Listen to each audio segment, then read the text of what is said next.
நிலத்துல, அங்க உங்க நாட்டுல ஒரு வீரர், ஒரே ஒரு வீரர், அவரை பாதுகாக்காம இப்படி அநியாயமா கொன்னுட்டீங்களேங்கிறதுல, அவரை பாதுகாக்காம கொன்னுட்டீங்களே. தலைவன் சொல்லுகிறான், தமிழீழ மண்ணில் இருப்பவர்களை விட சிறந்த வீரர்கள் தாயக தமிழகத்தில் உருவானார்கள். நாங்கள் போர்க்களத்தில் நிற்கிறோம். எதிரிகளின் துப்பாக்கி, தோட்டா, பீரங்கி குண்டுகள் பட்டால் உடனே மாண்டு விழுவோம். எதிரிகளும் சிக்கினால் கழுத்திலே தொங்குகிற விசக்குப்பியை கடித்து சாவோம்.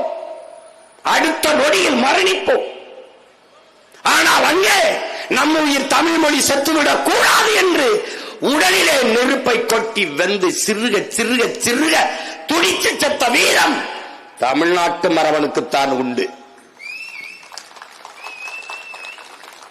ஈழப்படுகொலையை தடுக்க தம்பி முத்துக்குமார், காவிரி நதிநீர் உரிமைக்காக தம்பி விக்னேஷ், 3 அண்ணன்மார் உயிரை காக்க தம்பி தங்கை செங்கொடி, என் உயிர் தமிழ் மொழி செத்து விடுமோ, என் உயிரின் மேலானது எனது மொழி, நான் சாகலாம், என் தாய்மொழி தமிழ் செத்துவிடக்கூடாது என்று செத்தவன் இந்த மண்ணில் மறவன்.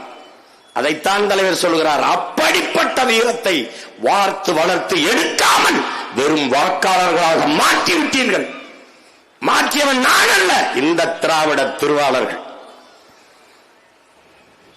பகுத்தறிவு, முற்போக்கு, சீர்திருத்தம், சகோதரத்துவம், சமூக நீதி எல்லாம் பேசிவிட்டு சாதி, மதம், சாராயம், திரைப்போதை 4 போதைக்கு அடிமையாக்கி அடுத்த தலைமுறையை ஒண்ணுக்கு முதலாக பதறாக்கியவர்கள் இந்த பராரி கூட்டத்தின் ஆட்சி, கேடுகட்ட இவர்களின் ஆட்சி. சாராயம் குடித்து செத்தவனுக்கு காசு கொடுக்குது, ஓடுது.